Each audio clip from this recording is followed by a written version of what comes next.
अगर आप कॉन्स्टेंटली जो है ना एंग्जाइटी और स्ट्रेस के अंदर रह रहे हैं, तो मैं 3 टूल्स आपको बताने वाला हूँ जो साइंटिफिकली जो है ना प्रूवन है, जो आपकी स्ट्रेस और एंग्जाइटी को जो है ना कम कर सकते हैं। Number 1 tool is deep breathing.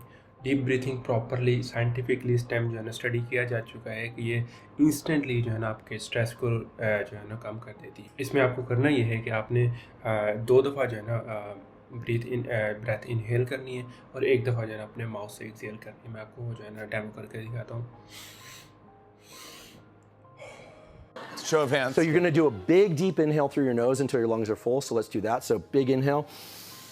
And now before you exhale, sneak in a little bit more air to maximally inflate your lungs. And now slowly exhale all your air through your mouth until your lungs are completely empty.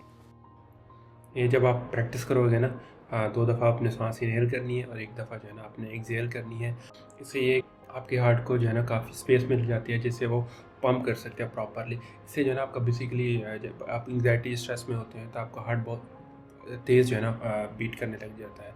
तो ये scientifically proven है कि आप अगर इस तरह जो है ना इस डीप ब्रीथिंग प्रैक्टिस को आप जो है ना अपनी लाइफ में अडॉप्ट करोगे, तो इंस्टेंटली आप किसी भी पैनिक सिचुएशन में या स्ट्रेस के अंदर हैं तो ये इंस्टेंटली जो है ना आपको रिलैक्स कर देगी। सेकंड मेथड जो हमारे पास है ना, दैट इज़ आप जो है ना वॉक के लिए चले जाएँ, क्योंकि जब भी आप स्ट्रेस और एंग्जाइटी के अंदर होते हैं तो आपकी बॉडी जो है ना फाइट एंड फ्लाइट मोड के अंदर चली जाती है। फाइट एंड फ्लाइट मोड के अंदर बेसिकली आपकी बॉडी जो है ना ये फील करती है कि आप किसी रियल थ्रेट के साथ जो है ना डील कर रहे हो। फॉर एग्जांपल कोई वो एनिमल हो सकता है, फॉर एग्जांपल शेर हो सकता है। तो हमारा ब्रेन और बॉडी ये चीज़ अंडरस्टैंड नहीं करती कि कोई इमेजिनेबल कोई वर्क का स्ट्रेस है, किसी रिलेशनशिप का स्ट्रेस है, वो ये चीज़ चेक नहीं करती। तो उसके लिए थ्रेट जो है ना हमेशा लाइफ का इशू होता है। तो वो क्या कहती है, आपके अंदर फाइट और फ्लाइट मूड ऑन कर देती है, जिसके अंदर या तो आपको लड़ना होता है या तो आपने भागना होता है, और दोनों चीज़ों के लिए आपको बहुत ज़्यादा एनर्जी रिक्वायर्ड होती है। तो ऐसे सीन के अंदर आपकी बॉडी जो है ना आपके हार्ट रेट को, आपकी जो है ना ब्लड प्रेशर को बढ़ा देती है। तो अगर आप एक जगह बैठे रहेंगे तो वो आपको नेगेटिवली इफ़ेक्ट करेगी वो चीज़। तो इससे बेहतर है कि आप जो है ना वॉक के लिए चले जाएँ। उससे क्या है कि वो आपको जो एक्स्ट्रा एनर्जी जो पंप अप हो रही है वो इंस्टेंटली जो है ना कम होती जाएगी। तो उससे आपको काफ़ी रिलैक्स फील होगा। जो थर्ड हमारे पास टेक्निक है ना या टूल है, that is gratitude journal practice.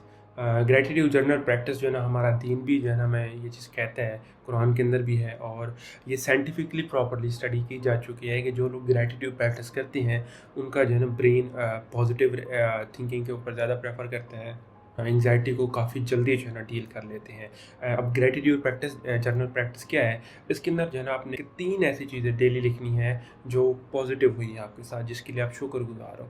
अब क्योंकि हमारा ब्रेन जो है ना नेचुरली नेगेटिव चीज़ों को ढूंढ रहा होता है ताकि वो थ्रेट डिटेक्ट करे और उनके साथ जो है ना डील करे, ताकि इन फ्यूचर के अंदर आपको कोई मसले पेश ना आए।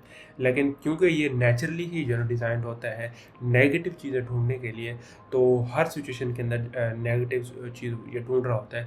तो जब आप पैनिक स्ट्रेस मूड के अंदर होते हो तो ये बहुत ज़्यादा करने लग जाता है, आप बहुत नेगेटिव चीज़ें एक्सपेक्ट कर रहे होते हो। तो जब आप ये डेली प्रैक्टिस करने लग जाते हो ग्रैटिट्यूड की, तो वो जो है ना आपका ब्रेन बेसिकली रिवायर हो जाता है और वो ऑटोमेटिकली पॉजिटिव चीज़ें ढूंढने लग जाता है, क्योंकि जिस तरह आप अपने ब्रेन को ट्रेन करोगे ये वैसे ही परफॉर्म करेगा।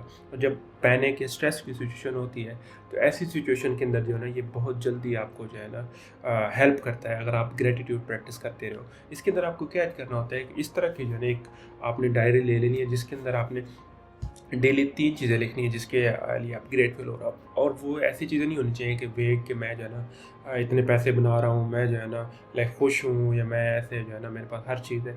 आपने एक तो सबसे पहली बात है झूठ नहीं लिखना। जो एक्चुअल में जो आप फील करते हो, क्योंकि अगर आप झूठ लिखोगे, फॉर एग्जांपल आप टेंशन के अंदर आप लिखोगे मैं बहुत खुश हूँ, तो आपका ब्रेन ऑटोमेटिकली जो है ना उस चीज़ को रिजेक्ट कर देगा कि नहीं तुम जो है ना खुश तो तुम नहीं हो। तो वो बेसिकली आपका ब्रेन उस चीज़ को अडॉप्ट नहीं कर पाएगा। तो आपने जो है ना हमेशा वो चीज़ लिखनी है जो एक्यूरेट है और ऑथेंटिक है। फॉर एग्जांपल वो क्या हो सकती है, जैसे कि आप लिख सकते हो कि आज मैंने जो है ना खाना खाया, और वो खाना अगर आपका फेवरेट था, जो भी आपको मज़े का आपने खाना खाया, तो वो आप लिख सकते हो कि for example I am grateful from God for the chicken biryani that I had today.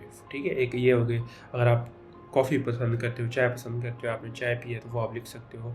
आप जो है ना बारिश आपने जो है ना आज इंजॉय की है, वो आप लिख सकते हो। आपको ट्रैफिक कि जाते हुए जो ट्रैफिक नहीं मिली, आप सुकून से गए हो, वो आप चीज़ ऐड कर सकते हो। बेसिकली आपने कोई छोटी से छोटी और बड़ी से बड़ी चीज़ जो है ना आपने रखनी है जो रियल हो आपकी लाइफ के अंदर, ताकि आपका ब्रेन जो है ना वो डिटेक्ट कर पाए कि अच्छा यहाँ हमने कौन सी चीज़ पे फोकस करना है। जब ये आप 1 महीने तक ये चीज़ प्रैक्टिस कर लोगे ना, उसके बाद आपका ब्रेन ऑटोमेटिकली ट्रेन हो जाएगा कि हमने जो है ना कुछ ढूँढते रहना है जो पॉजिटिव हो हमारी लाइफ के अंदर।